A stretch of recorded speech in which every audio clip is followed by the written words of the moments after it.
Hey guys, good morning. Happy Saturday. It's Daryl here. It's about 10 a.m. here in Connecticut on the East Coast. I want to share with you guys. I had a couple different conversations yesterday in the middle of moving and out looking for apartments. I've run into a whole variety. I've talked to a large variety of people around this town over the last week or two.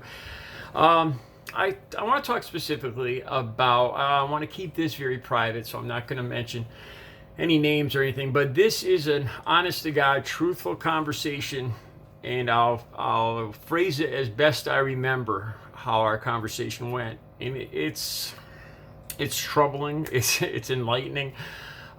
This one specific conversation happened with a lady, say probably in her mid 70s. I've known her for a long time around this town. Like I said, I've grown up in this town. It's somebody I see often walking her dog at the dam and library, at the store and stuff. And I've known her for 10, 20 years at least. From time to time, we'll have a conversation, maybe a half hour long. So as I was walking yesterday, I was taking a break and I sat down and she was there with her dog. And we started to, I can't remember exactly how we started talking about politics. I probably brought it up. We started talking about voting. I'll talk about a few things first, but what I really want to tell you about is the conversation we had about race, about critical race theory, about racism in the United States and all that. Initially, we talked about voter fraud. I think I brought this up myself. And I'm not argumentative when I get in conversations like this. It's not a debate. I really try to understand why these people support Donald Trump, why they think like they do. And I tend to be a little more quiet and let them talk. And I'll present a point here and there. So we're talking about voter fraud. And I bring up the point.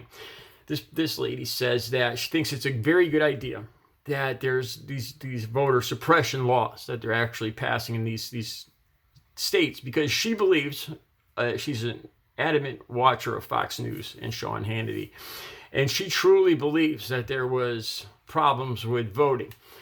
She doesn't want got to vote on one day, got to present a license. I pointed out this to her. I said, here's the problem. There's no evidence. There's still no evidence of voter fraud. And in the few cases where there has been voter fraud, a few of them were actually Trump voters. And she said, yeah, both sides cheat. I know. When I mentioned about no evidence, there was just kind of quiet, no response. Seriously. Then I pointed this fact out about how I'm not all that worried about not being able to hand water to people in line, or about mail-in voting even. I've said this in other videos. I think the scariest thing of all this is how these states are replacing their Secretary of States, who certifies the Secretary of State that certifies elections, and they're replacing them with their Republican, Trump-leaning legislatures. And I told her, in these states, in all the future elections, the people that are going to certify these elections are going to be Trump voters, Trump enthusiasts. Don't you think it should be both sides, non-biased, nonpartisan? And she's like, oh yes, it should be both sides. And and this person had never heard of this. The fact that these states like Georgia is putting, or Arizona, is making it so that a Republican Trump enthusiast legislature is going to be the group that certifies all future elections. They could easily just say, oh, we think there's something suspicious here, and throw the Democrat votes out. Okay, let's talk about race. So everything that these people believe, everything, their talking points are word for word from Fox News. I pointed out how, like I said in a couple other videos, that Fox News, they get one person. Like in another video, I talked about a mother in Rhode Island that was upset about critical race theory, because the teacher asked, what could the Pilgrims have done better on Thanksgiving? And supposedly the teacher wasn't using the pronouns he and she anymore. And Fox News portrayed this as white-hating teachers, and they just had the opinion of this one parent, no other side of the story here. And I found, as I went through Fox News stories, that they're all like that. And I told this woman about that. And in other conversations, this person has told me outright that, yeah, I'm racist. I don't like being around people of color. I'm phrasing it that way. I've actually heard that out of this person's mouth. When we were talking yesterday, this person said, look, these African American people, it's their great grandfather and grandparents that were involved in slavery. They don't have any right to complain. She actually said this. And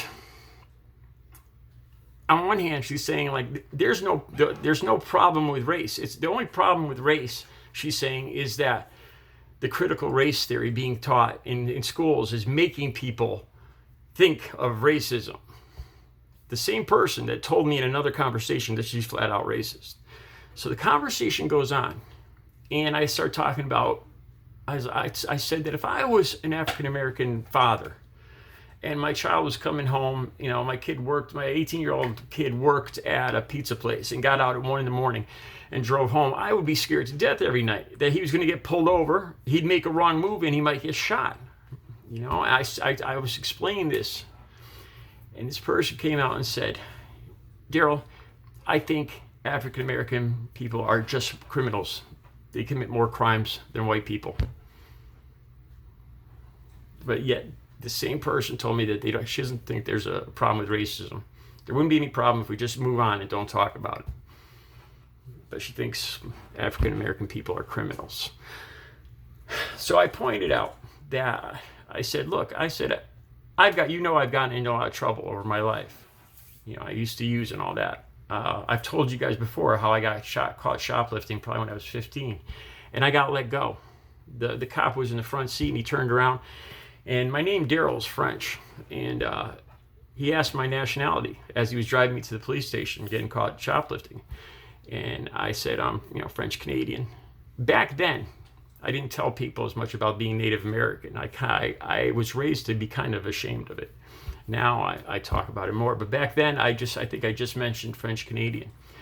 And the cop said, oh, a good French boy. And that cop ended up letting me go. This happened 2 or 3 times at least. In Springfield, Massachusetts, I took a cop's baton. That's a whole nother story I'll have to tell you guys. And they were getting ready to pound me, a whole circle of cops. And this one cop had been talking to me, a sergeant, and he said, he's a good French boy. Don't, just let him go. So I told this woman I was talking to yesterday, I said, I think both white people and black people commit the same amount of crimes. It's just white people tend to get off more. Those little breaks that you get means like I didn't have a record. If I had been charged in a few of those, if I hadn't been let go because I was a nice French boy, I would have ended up with a record, and then it would get some more serious record. And I've been told this by the police back when I was using, once you get caught up in the system with a felony or anything like that, you are in the system. You just get sucked in more, and you get treated harsher and harsher, especially if your pigmentation is darker. I presented this idea to this person yesterday that it's not that black people or white people are more criminal than one is more the criminal than the other. It's that they're treated differently. They're prosecuted more harshly. They're not given the same breaks. I know that for a fact, as I got. If I had been African American when I was 15 years old, and that same policeman was driving me to the police station, do you think he would have turned around and said I was, he's a nice French boy or a nice African American boy, let's let him go? No, I would have been arrested. I would have been thrown in jail. I'd probably have a criminal record right now, even worse. My life probably would have gone a lot different. So I presented this yesterday, but the biggest, the scariest, the most bizarre thing was hearing this person say how there's not a problem with racism today in this country. If we just would, stop talking about this critical race stuff, it's making it worse. And then on the flip side, the same person says that they believe that African American people commit more crimes. And that the same person actually blatantly stated that they are racist. Yes, I'm racist. I don't trust black people. That's what she said. It's how do you deal with that? How do you? I'm gonna have to talk to Bo of the Fifth Column about this. It's so ingrained in them, and there's no logic to it.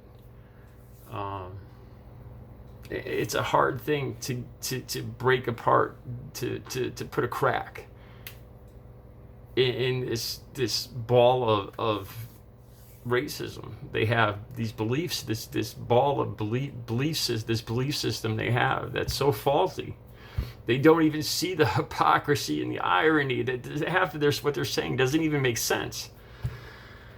So obviously I want to tell you so much more, especially if I don't know if I told you guys about the nightstick incident where I took the baton from the police and almost paid a severe price for it. I got a lot more to talk about. I'll be back with other videos. You guys have a good Saturday.